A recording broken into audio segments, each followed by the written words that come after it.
Could it be any whiter? No? Okay, let's do this. So Jesus is hanging out in the temple, doing his thing, preaching to the people. He says to beware of the scribes who go around in long robes and accept greetings in the marketplace, seats of honor in synagogues, and places of honor at banquets. They devour the houses of widows and as a pretext recite lengthy prayers. They will receive a very severe condemnation, which probably means they're going to burn in hell.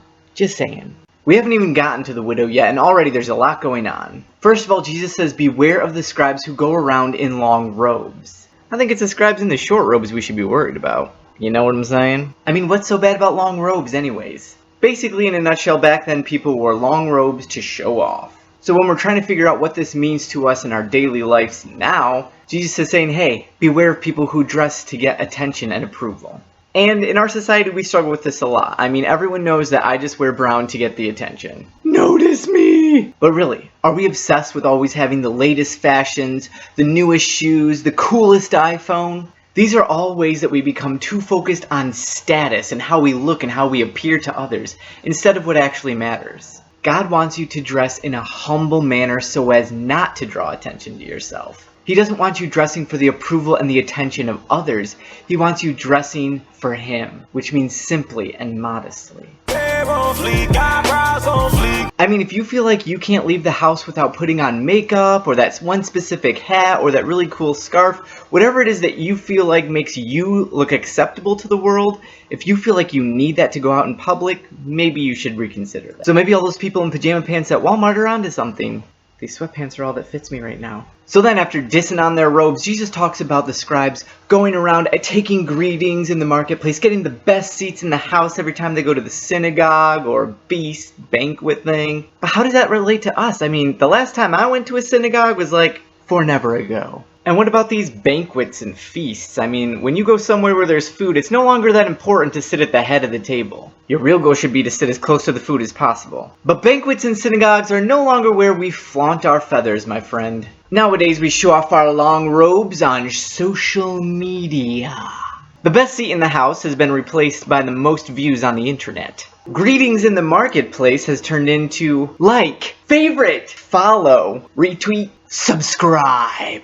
And the long robe has transformed into six-packs and cool clothes and duck face. Duck face, duck face. How many of us are not only just focused on wearing the right thing, but we also worry about putting ourselves out there on the internet and getting all those views and likes and followers? We're supposed to be focused on who's following Jesus, not who's following us. And if people are following you, are you leading them to Christ?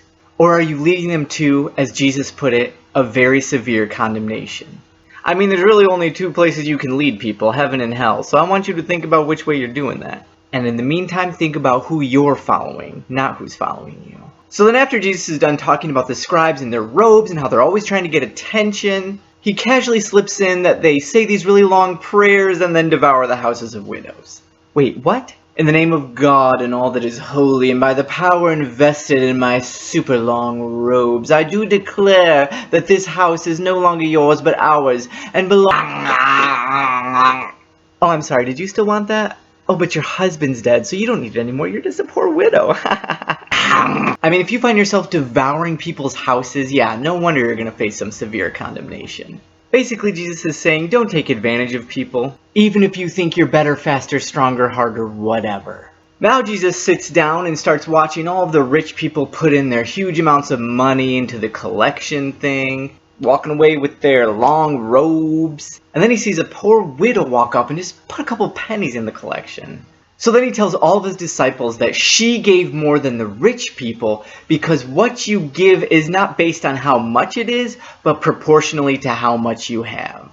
And while the rich people have tons more money over here, so they're just giving their extra that they don't even notice, she was giving all that she had. She was giving her livelihood. Don't forget, at this point her house has probably been devoured. This is often described as giving till it hurts. We give until it hurts. In the Old Testament, there was a lot of emphasis on tithing and giving 10%. But now we come to the New Testament where Jesus doesn't even talk necessarily about tithing, but about giving all that you have, giving everything. So this one's pretty obvious for us to interpret. I mean, we still have money. We still make that dough. So what about you? What about me? Are we giving until it hurts? Or are we just giving the little extra things that we don't really care about?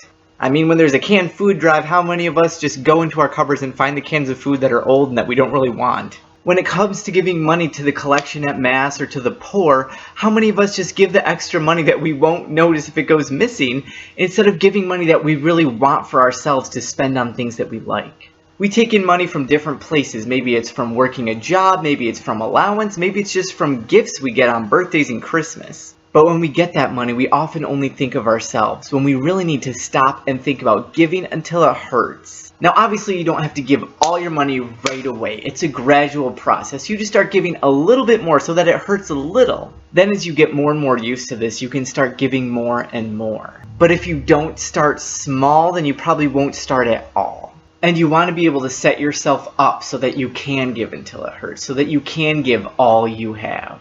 So those are the three main messages that I got out of today's gospel.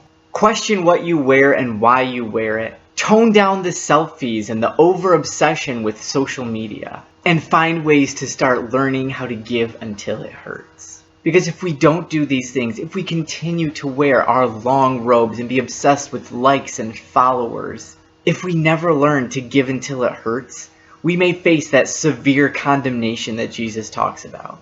And I don't know about you, but severe condemnation does not sound like something that I want to deal with. But first, let me take a selfie.